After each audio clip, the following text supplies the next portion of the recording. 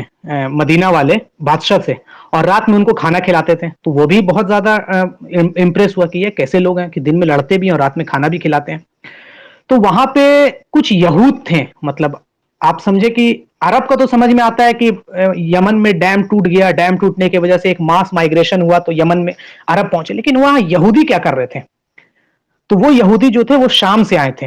تو ایک بہت بڑا سوال ہوتا ہے کہ وہاں یہودی، مدینہ میں یہودی کیا کر رہے تھے، کیا ان کا کیا معاملہ تھا؟ تو مدینہ میں ان کے جو تورا میں، جو اصل تورا ان کا ہے، اس میں سائن تھا کہ جو لاسٹ پروفٹ صلی اللہ علیہ وسلم ہوں گے وہ اسی حجاز کے مقام پر آئیں گے، اور یہ جو یثرب مدینہ کا جو علاقہ ہے وہاں پر وہ ہجرت کر کے آئیں گے اور یہاں ان کو نصرت ملے گی مدینہ سے۔ تو یہ یہودیوں کو پتا تھا۔ تو اس لاسٹ پروفٹ کی کھوج میں شام سے یہودی ٹریول کر کے مدینہ آتے ہیں، وہاں پر بستے ہیں۔ ان کا جو 3 قبیلہ ہے، اوس، خزرج اور بنو نذیر، وہاں پر وہ بستے ہیں، اور وہ انتظار میں ہوتے ہیں کہ وہ لاسٹ پروفٹ آئے گا، یا تو ہم میں سے آئے گا، اگر ہم میں سے نہیں آئے گا تو کسی اور سے آئے گا، تو ہم انہیں مدد اور نصرت طلب کریں گے۔ تو یہ انہوں نے اپنے، ان کی جو کتاب ہے تورا، اس میں انہوں نے، ان کے سامنے سائن موجود تھا، تو اس انتظار میں وہ مدینہ میں تھے۔ اور وہ یہودی مسلمان تھے، کیونکہ ابھی عیسیٰ علیہ السلام کا نزول ہوا نہیں ہے، تو عیسیٰ علیہ السلام سے پہلے کی بات ہے کہ وہ نبی اکرم صلی اللہ علیہ وسلم، وہ مسلمان تھے۔ تو وہ یہودی لڑائی میں انوالو نہیں ہوئے، وہ یہودی لڑائی میں انوالو نہیں ہوئے، بلکہ یہ جو لڑائی چلتا گیا، تو ثبات تو جو تھا، جو اسد الحمیری تھا، وہ پہلے سے ہی امپریس تھا عرب سے، کیونکہ وہ دن میں لڑتے تھے اور رات میں ان کو کھانا دیتے تھے۔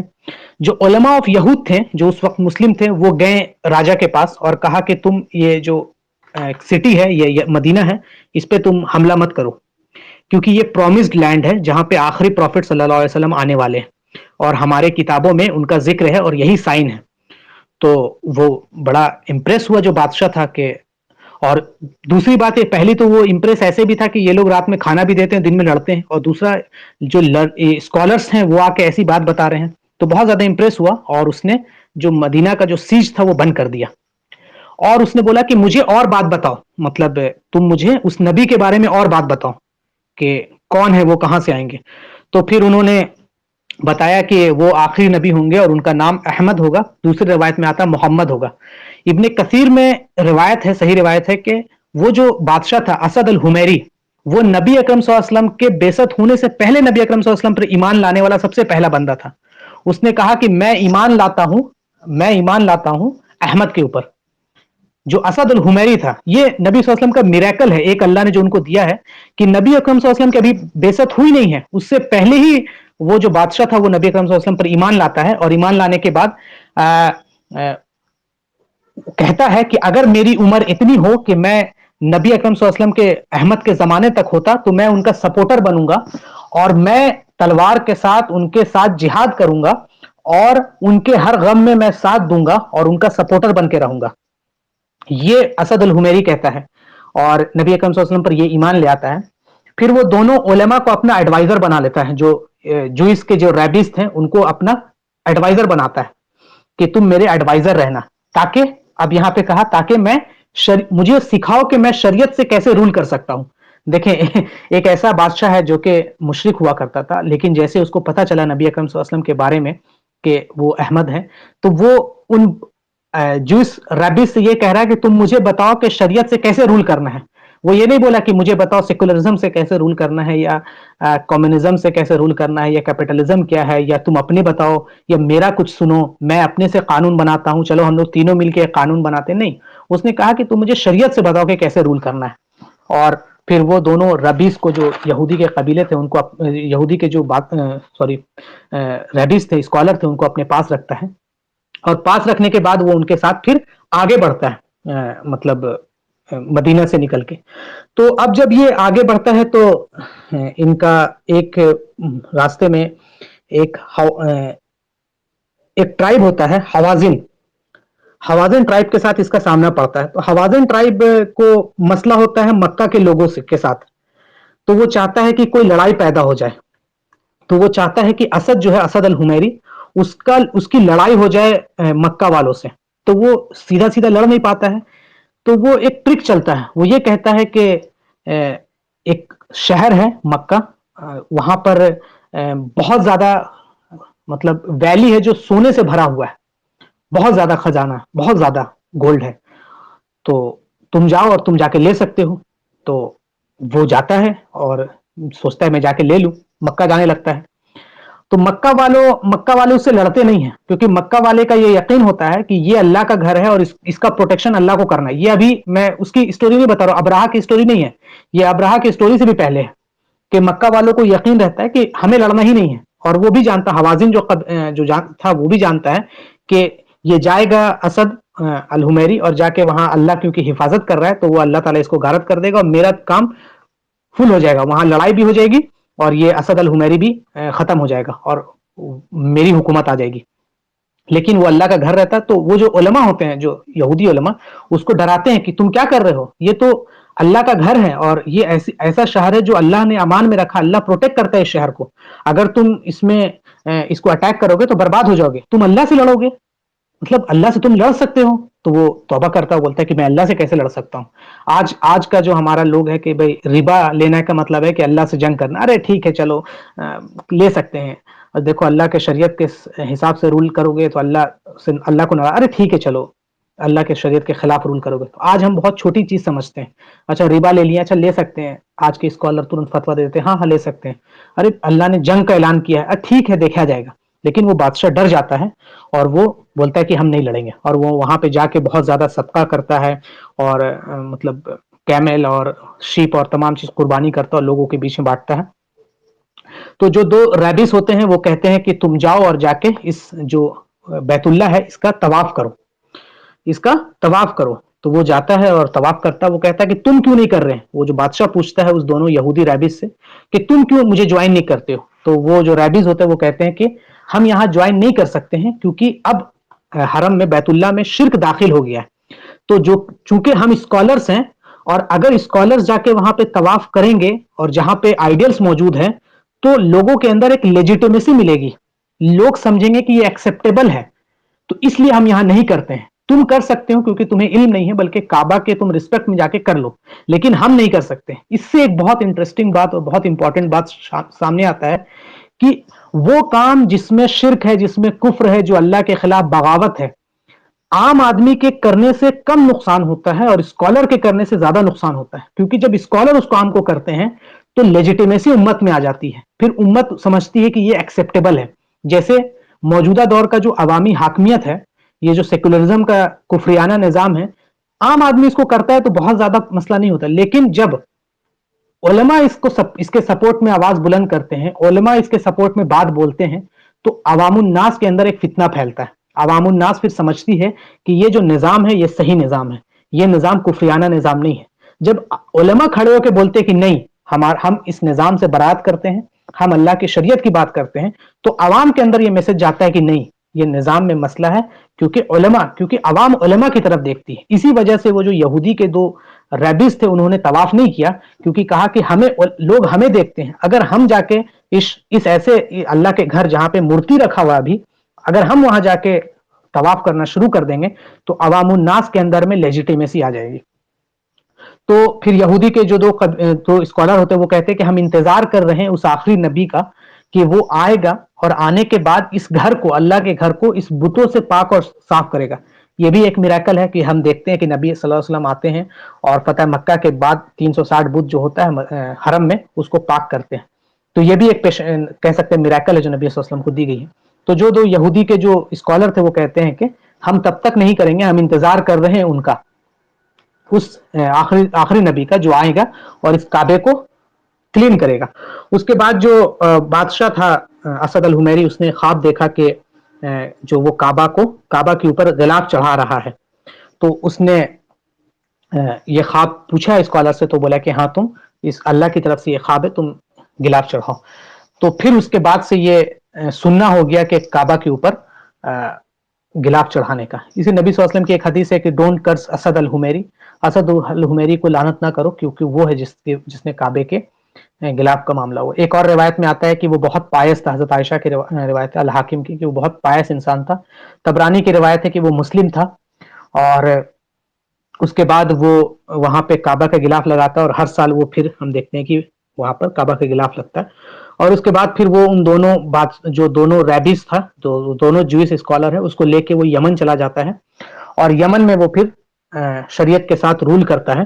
اور پھر ہم دیکھتے ہیں کہ وہاں پر دونوں جوئس ریبیز کو وہ یمن میں فریڈم دیتا ہے تاکہ وہ اس ریلیجن کو لوگوں کے اندر پریچ کر سکے، اور یمنی ٹرائب میں پھر یہودی وہ لوگ بنتے ہیں. تو دو طرح کے یہودی یہاں پر آ گئے. ایک یہودی جو کہ ایتھنک یہودی ہیں، جو ہم نے دیکھا خیبر میں اور مدینہ میں، جو یہودی شروع سے رہے ہیں، بنو قینقاع، بنو قریظہ اور بنو نذیر. اور دوسرے یہودی یہ تھے جو کنورژن کے ساتھ ہوئے، جو یمن میں ہیں. یہ ایتھنیکلی عرب ہیں لیکن بائی ریلیجن یہودی ہیں. تو انہوں نے یہودی فیتھ کو یہ اپنا لیا. تو یہ وہ پورا اسٹوری تھا جس سے ہمیں پتا چلا کہ نبی اکرم صلی اللہ علیہ وسلم سے پہلے 3 طرح کے مذاہب عرب میں رائج تھے. ایک بت پرستی کیسے آیا، تو ہم نے دیکھا کہ جو خزاعہ کا جو لیڈر تھا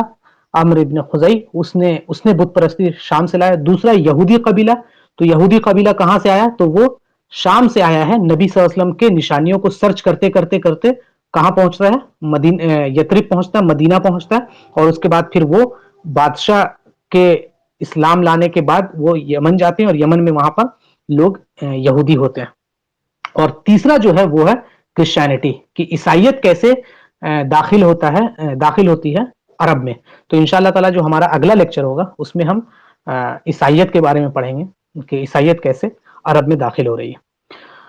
تو آج کا جو ہمارا لیکچر ہے یہیں پر ختم ہوا ہے. اور دوسری بات یہ ہے کہ ہم سیرت کیوں پڑھتے ہیں، یہ بار بار میں ریپیٹ کر رہا ہوں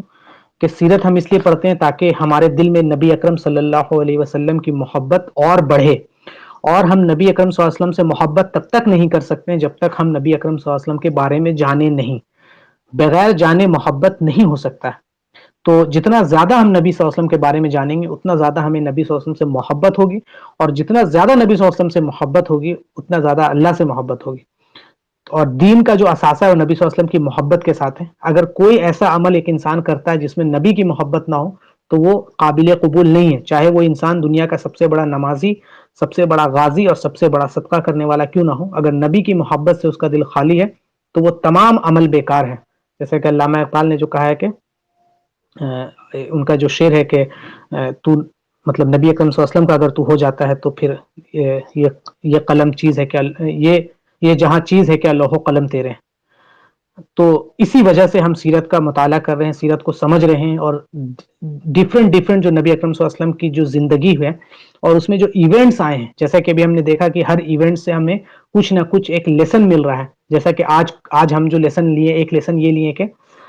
ہمیں کسی بھی طرح سے کاہن، پام ریڈر، ہوروسکوپ، یہ جو ہم لوگ مذاق میں بھی کرتے ہیں، اچھا تمہارا کینسر ہے تو میرا یہ عجیب سا جو نام ہوتا ہے وہ ہوروسکوپ کا وہ ہے. تو مذاق میں بھی کرنا، 40 دن نماز آپ کی قبول نہیں ہوگی، اور بلیو کر کے کرنے سے انسان دائرہ اسلام سے باہر ہو جاتا ہے. اور ہم نے دوسری چیز یہ سیکھی کہ کس طرح سے لیجیٹیمیسی، علماء لیجیٹیمیسی پرووائڈ کرتے ہیں، وہاں سے ہمیں ایک لیسن یہاں پہ ملتا ہے. اس کے بعد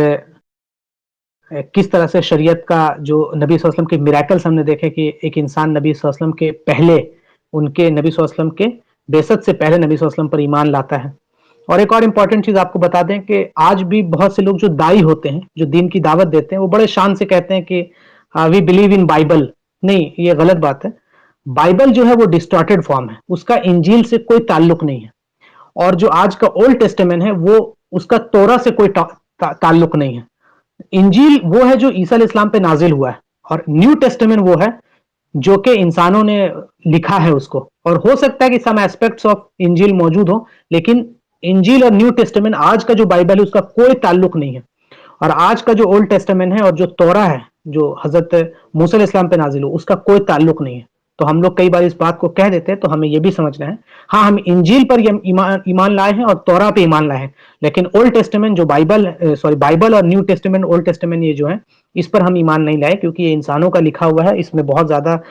چینجز ہے، اپنے من کے مطابق چینجز ہے، جو دل کیا وہ چینج کر دیا، جو دل کیا وہ چینج نہیں کیا. اور الگ الگ پرنٹ والے ورژن میں الگ الگ چیپٹرز ہیں، تو یہ بھی ہمیں سمجھنا ہے. جزاک اللہ خیر. آپ تمام لوگوں کا بہت بہت شکریہ. آپ تمام لوگ اس لنک کو شیئر بھی کریں، ریکارڈنگز بھی شیئر کریں اپنے گھر والوں کے بیچ میں، اپنے دوستوں کے بیچ میں، تاکہ اور بھی لوگ نبی صلی اللہ علیہ وسلم کی سیرت سے جڑ سکے اور آپ ثواب اس سے حاصل کر سکیں۔ اللہ تعالیٰ سے دعا ہے کہ اللہ تعالیٰ ہم تمام لوگوں کو کہنے سننے سے زیادہ عمل کی توفیق دے۔ السلام علیکم ورحمۃ اللہ وبرکاتہ۔